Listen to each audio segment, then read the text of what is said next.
Hi there, AJ here. Thank you for watching again, hopefully with a valuable video for this week. As you've seen, the topic for today is what we call process. One of the 7P is process. That is about how can you process the things that you do as a coach more efficiently and more effectively. That's the idea for today. And the insights that I'm going to share with you today really were so would say were such a breakthroughs for me, for myself a couple of years ago, that really enabled me to do what I can do now. And that is making a very good coaching business as an executive coach, and also have the time to do these kind of things for you to explain how you can grow your business. So the insights, if you really see what I mean today, that will really change your way of doing business and maybe even your life as a coach. So hopefully, I don't want to lay the bar too high, but I think really believe that that can make a difference. So for those who don't know me, my name is Anne Johan Willemsen, or AJ. I'm an executive coach, one of your colleagues, nothing more, nothing less. I'm doing my work as a coach for 16 years now, and since about 1 or 2 years, I have decided to also give and share my insights of not so much as a coach, but more as a business owner of a coaching business, to share these insights and the things that I do with you. So that's the purpose. I help you grow, and not so much as a coach, maybe a little bit, but more as a business owner as well. So grow your business is the topic for all the videos that I do. I have struggled with that for more than 7 years, almost 8 years, to make a solid coaching income out of coaching. I was kind of desperate, and just by coincidence, I found out a few ways that really turned out so surprisingly well that I'm so excited about that, so that I decided to share that with you.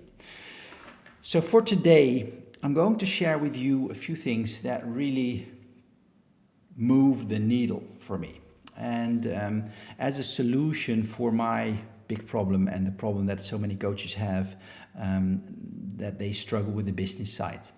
And I was struggling, and I've explained you the story that I wrote in my book, and I explained that in several training videos as well, and I didn't know how to solve that. And one of the big epiphanies here was that the more it got uncomfortable, I would say, not being able to make enough money, the bigger the problem became, and the more focus I had on the thing that I just mentioned, and that is the money, right? I was at a certain point, I was fully aware that my business was not sustainable. My income was too low to keep on doing that for 30 years. That I started to focus on money. And that is what I see with a lot of my colleagues doing the same. They feel the pressure of having to make an income, that they start to focus on money. And that's the worst thing you can do, I found out. And I was at several courses for entrepreneurs when I really had the intention to do better. And one of the things that I learned there was that it is not about money where you have to focus on, but you have to start focusing on what they said about value. If you focus and you generate and add value to the lives of others, then money will not be an issue at all. It will follow you anywhere you go. If you're able to, for your client group, for your target group, to add value to their lives and to their work, let me do that a little neat. Value. If you start to really to see what that is, to create value instead of making money, then you make a difference. Stop focusing on money. Start focusing on value. So how do you really do that, creating value? Well, as a coach, you have came to realize that if you came to see that you do a lot of different things. Yeah? And some things you feel that you get energy from, and some things you find out that kind of drains you. Yeah? And it's more sustainable to do the things that you feel that energizes you. And the things that energizes you are hopefully being the coach and giving the coaching service, right? Doing the coaching energizes you, and there you feel it energizes you because you pour yourself into the coaching relationship and you feel that you add value there. So that's one of the tasks, pretty obvious maybe, where you add value. But if you're a well-booked coach, then the majority of your time already is consumed by this coaching, so you only have a little bit left. And maybe there are other things that you feel that energizes you, and when it energizes you, it's pretty obvious, it's pretty sure that it adds value. Other things that might add value is creating content, making videos like this, or writing a little blog, or writing a little post in social media. That adds value as well. And the good thing is you are the best one to do that, right? You are the best ones to do the coaching for your clients. You are the right person to do the social media post, creating the value, creating the content. Yeah. These are value-adding activities.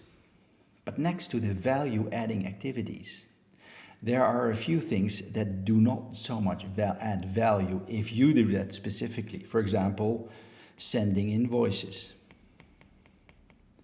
You might think, well, that has to be done. Maybe that has to be done. The question is by who?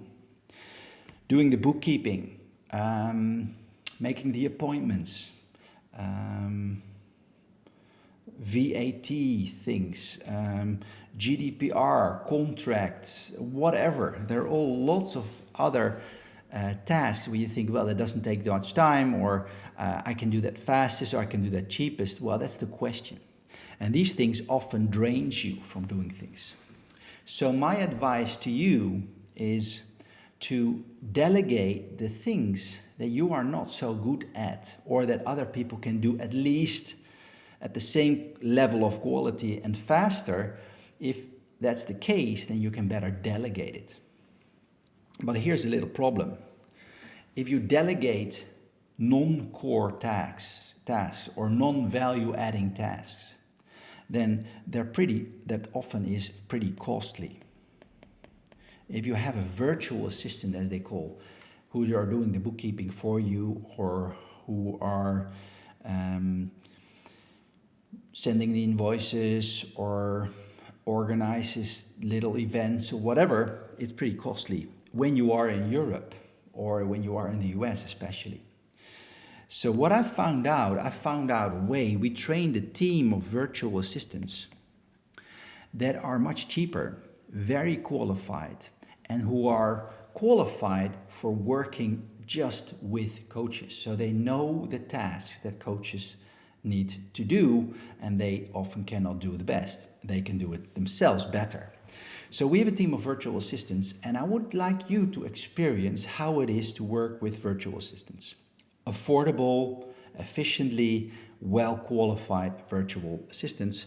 And if you want to experience that, then I have freed up quite a bit of time in the coming weeks for you to experience that for free.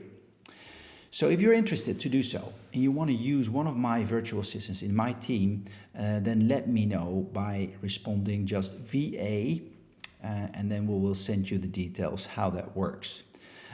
It's a perfect opportunity to find a way to experience how it is to delegate things if you haven't done that before, and we can help you do a simple task to see how that works. So if you are interested, let me know. Just say VA and we'll send you the details. For now, I hope this was of any value. So one of the insights is do not focus on money, focus on value. How can you create value? By doing more things that add value. And that's not sending invoices, that's not making a website, that's not making an email marketing sequence or whatever.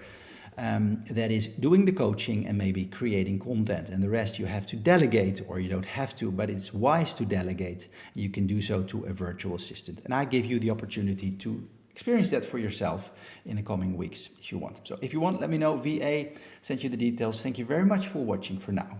Hope this was of any value, and see you next week. Bye-bye.